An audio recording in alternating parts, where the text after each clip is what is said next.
अभी सब्सक्राइब करें हमारे YouTube चैनल ईश्वर टीवी को और देखिए वीडियोस सबसे पहले। प्रत्येक धातु का अपना एक गुण है। आपने स्वर्ण भस्म के बारे में सुना होगा। जनरल वे में कहा जाए, वो सोना महंगा है तो सुनिए उसकी स्वर्ण की भस्म कितनी महंगी होगी, और बहुत ताकत देने वाली होती है वो। उसका यूजेस बहुत होते हैं, लेकिन आमतौर पे मिल नहीं पाती, और मिलेगी भी तो बहुत कीमती होती है। हालांकि आयुर्वेद स्टोर पर मिलती है। अब बात करते हैं कि मैंने कहा था कि आप भोजन में अगर उस कील को डालें, मतलब टुकड़ा कोई हो, उसका लाभ क्या है। तो आइए लाभ की बात करते हैं। आपने नोटिस किया होगा, हम लोग हमारे प्राचीन जो रसोई घर हुआ करते थे, उसमें लोहे की कढ़ाई होती थी, और जब लोहे की कढ़ाई पे लोहे की करचुली होती थी, करचुली भी लोहे की होती थी। अभी जो पतली स्टील आ गई है वैसी नहीं होती थी, भारी होती थी लोहे की। उसमें हम जब कोई चीज पकाते थे तो जाहिर सी बात है लोहा घिसता था, लेकिन वो घिसने वाला लोहा जाता कहां था? वो जाता था भोजन के द्वारा हमारे शरीर में।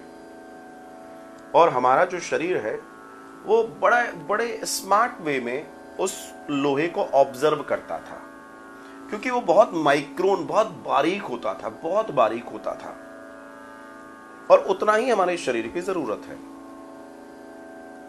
सोना और चांदी ये बहुत अच्छी धातु है।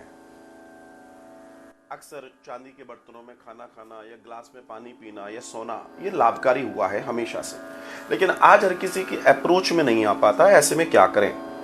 तो आप स्वर्ण का जो जो जो जो सत है, उसको लेने का जो तरीका है वो ये है कि आप सोने का कोई, जैसे मान लीजिए कोई कील है, लौंग है नाक की या कान की, उसको रख लीजिए, और जैसे आपने भोजन पकाया, सब्जी पकाई, उसमें डाल दीजिए, और जब बन जाए तो निकालकर उसको धोकर रख दीजिए। ये प्रोसेस में काम कीजिए। तो जो उसका स्वभाव है, जो उसका नेचर है, जो उसके गुण हैं, वो सब्जी के साथ शने शने मिक्स होंगे और वो आपके अंदर जाएंगे। अब इससे होता क्या है? प्रतिरोधक क्षमता। सोना प्रतिरोधक क्षमता का बहुत बड़ा स्रोत है। हमारे यहां सोने के आभूषण पहनने के पीछे भी रीजन यही है। अगर हम कुशा से शुद्धि नहीं, कुशा बांधते हैं जब हम लोग पूजा करते हैं, कुशा नहीं है तो आप सोने की अंगूठी से कर सकते हैं। सोना पवित्र धातु है।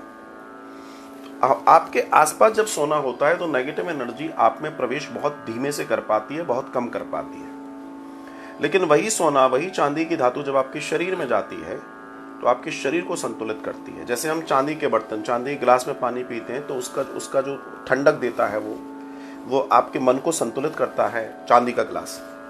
ऐसे बहुत सारी चीजें चांदी के गुण में आती हैं, ऐसे सोने के गुण में आती हैं। तो सोना आप में शारीरिक बल, धैर्य, आपकी प्रतिरोधक क्षमता, बहुत सारी चीजों में आपका लाभ करता है। तो अगर आप इस प्रक्रिया को करते हैं तो उससे आपको बहुत फायदा होता है। एंड हम बड़ा काम नहीं कर सकते, बट छोटे काम से हम लाभ तो ले ही सकते हैं। So this will be good for everyone. हर व्यक्ति ये कार्य को तो कर ही सकता है। धन्यवाद।